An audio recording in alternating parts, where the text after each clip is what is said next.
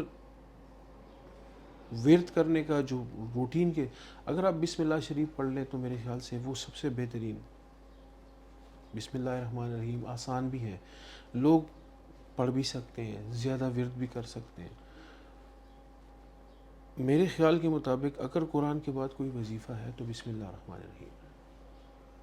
ساتھ میں اگر پھر ہر کسی نے اپنے اپنے لیے ایک ٹوٹا رکھا ہوا ہے، کوئی قرآن کے کچھ الفاظ پڑھ لیتا ہے، کچھ اللہ رب العزت کے ناموں میں سے ایک نام مخصوص کر کے وہ پڑھ لیتے ہیں، لیکن بہترین قرآن پڑھنا ہے.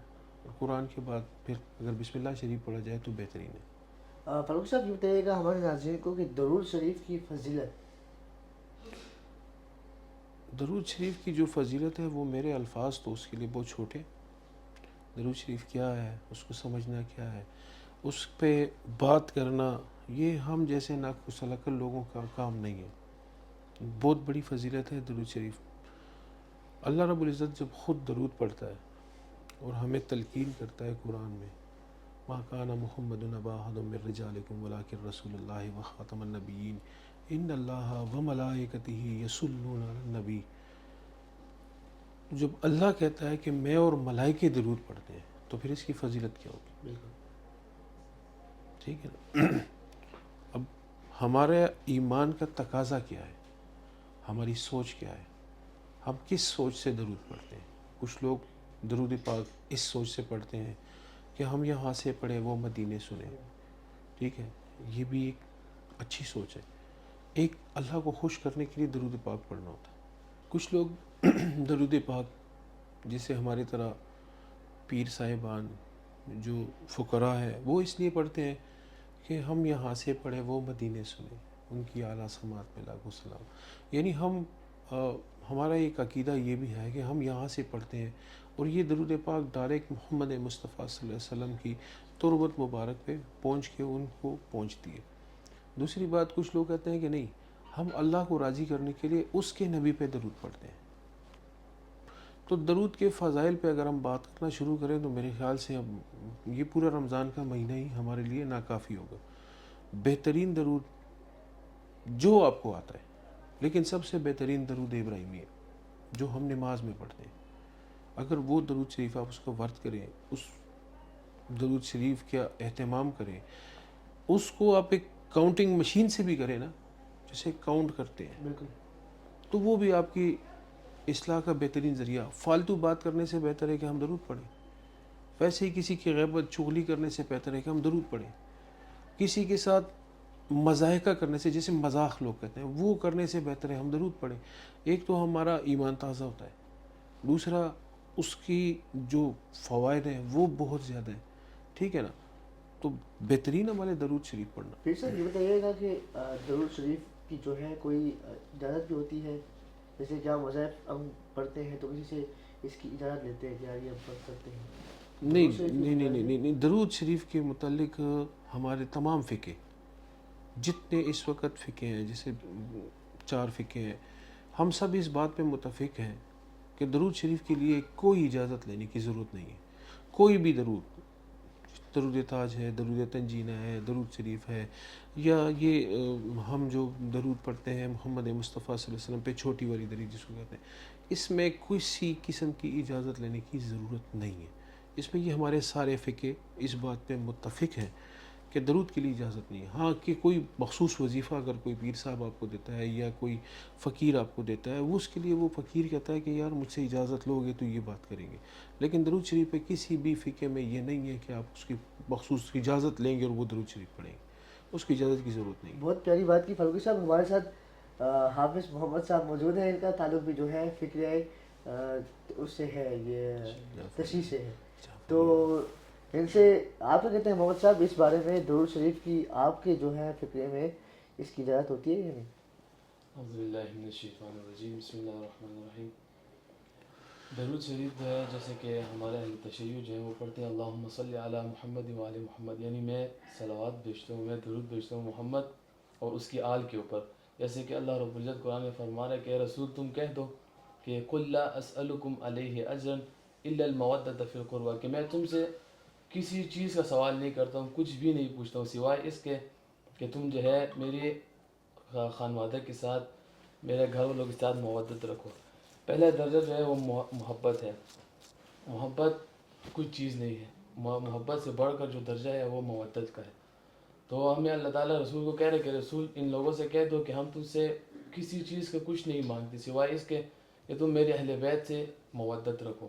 تو ہم ان کے اوپر درود بھیجیں۔ درود کے لیے ضروری نہیں ہے کہ کسی کی اجازت لی جائے، جیسے کہ انہوں نے فرمایا کہ اگر کوئی پیر صاحب یعنی کوئی دم وم جو ڈالتے ہیں تو وہ اگر آپ کو کہہ دیں کہ آپ جو ہے اس طرح کا پڑھو تو پھر اس کی اجازت لینا ضروری ہوگا، باقی اس کے علاوہ جو ہے نہیں ضرورت کسی اجازت لینے کی۔ فاروقی صاحب آپ کی طرف آتے ہیں، نماز تراویح جو کہ سنت ہے اور ہر کوئی اس کو رمضان کے مہینے میں خاص طور پر آپ دیکھتے ہیں کہ ماشاء اللہ سے مسجدیں بھری ہوتی ہیں، لیکن لوگوں کا یہ گلہ رہتا ہے کہ جو قاری صاحبان ہوتے ہیں یہ بہت تیزی کے ساتھ پڑھتے ہیں، سمجھ نہیں آتی۔ تو اس پہ اگر میں بولوں گا تو میرے خیال سے بہت بڑا اختلاف پیدا ہو جائے گا۔ نمبر 1، نماز تراویح سنت غیر موقدہ ہے، ٹھیک ہے؟ نماز تراویح کے لیے مخصوص آرڈر جو ہوا ہے نا، وہ سیدنا حضرت عمر فاروق رضی اللہ تعالیٰ عنہ کے دور حکومت سے ہوا ہے۔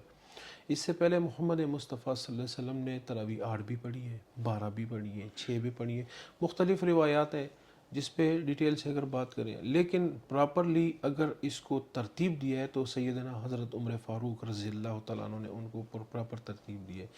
لیکن یہ ترتیب انہوں اس لیے نہیں دیا ہے جس طرح ہمارے قرآن حضرات پڑھتے ہیں۔ دیکھیں قرآن کے الفاظ ہے ورتل القرآن ترتیلا، ٹھیک ہے؟ قرآن کو پڑھو ترتیب کے ساتھ، اس طرح پڑھو کہ مجھے سمجھ آئے۔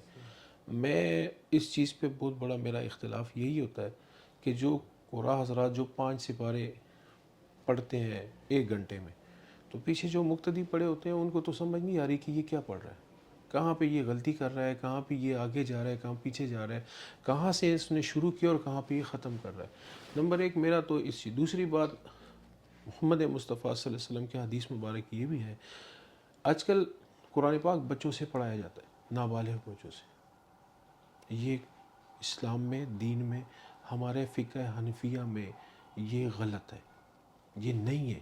نابالغ کے پیچھے آپ نماز نہیں پڑھ سکتے، نابالغ کے پیچھے آپ قرآن نہیں پڑھ سکتے. ٹھیک ہے، ہاں ایک شرط اس میں ہے، اگر وہ قاری ہے اور نابالغ ہے تو وہ اپنے بہن بھائیوں کو پڑھا سکتا ہے. ورد وہ اپنے بہن بھائیوں کے سامنے یا اپنے استاذ کے سامنے کر سکتا ہے. آج کل یہ ایک نیا ٹرینڈ چلا ہے، جی میرا بچہ قاری ہو گیا، اس کو جماعت میں جو ہے نا وہ امامت کے فرائض دے دیتے ہیں. یہ غلط طریقہ ہے، اس سے باز آنا چاہیے. دوسری بات ایک چیز اور بھی ہے، جو حافظ حضرات ہیں، جو قراء حضرات ہیں، میرے ساتھ میرا بھائی اتفاق کرے یا نہ کرے، ان کو بھی چاہیے کہ جس مسجد میں وہ امامت کرنے کے لیے جا رہا ہے، اس کی جو متعلقہ کمیٹی ہے یا اس کے جو منتظمین ہیں، ان سے یہ کہے کہ بھائی میں قرآن پاک جس ترتیب سے مجھ پہ فرض کیا گیا میں اس ترتیب سے پڑھوں، تو میرے خیال سے یہ بہتر ہوگا. جی محمد صاحب آپ اس بارے میں رہیں گے؟ میں تو اس بارے میں کچھ بھی نہیں کہنا چاہوں گا.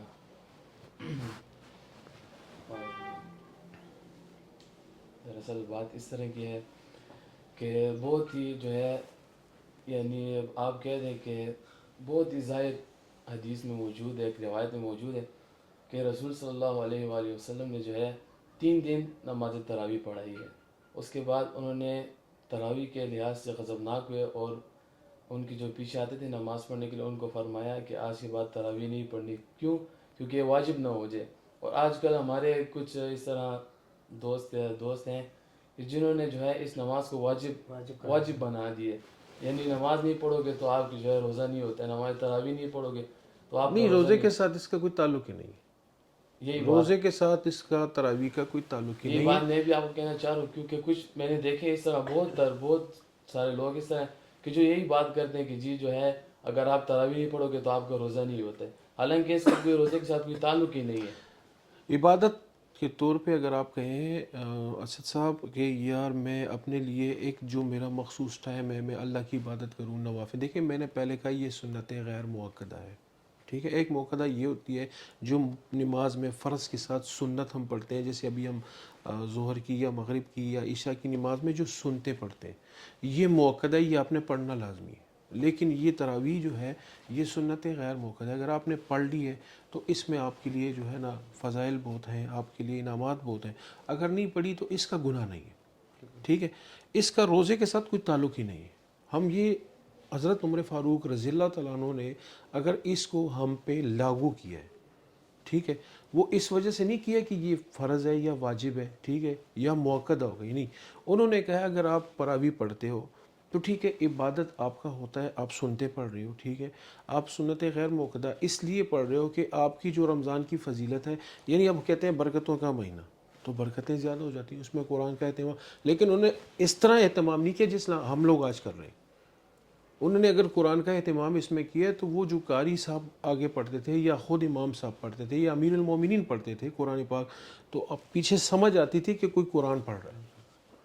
قرآن کی برکت سے سیدنا حضرت عمر فاروق رضی اللہ تعالیٰ عنہ کو اللہ نے ایمان کی ایک بہت بڑا درجہ دیا، کیونکہ ان کی ہمشیرہ قرآن پڑھ رہی تھی.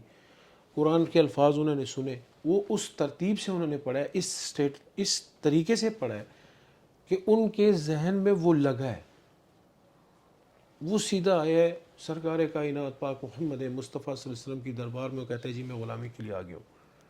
ٹھیک ہے نا، تو قرآن کو اس طرح کا پڑھنا چاہیے کہ ہمیں سمجھ آئے، ہمیں یہ. ٹھیک ہے، آج کل تو دیکھیں ہمارا ایک اور ٹرینڈ چلا ہوا ہے.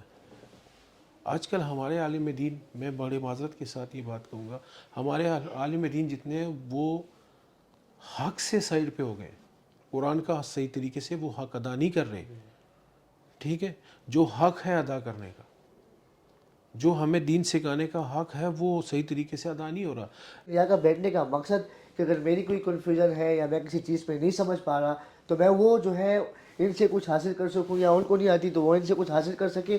آج کا مقصد یہی تھا. ملاقات ہوگی اگلے پروگرام میں. اس اپنے پن کے ساتھ اپنا بہت خیال رکھیے گا. اللہ حافظ.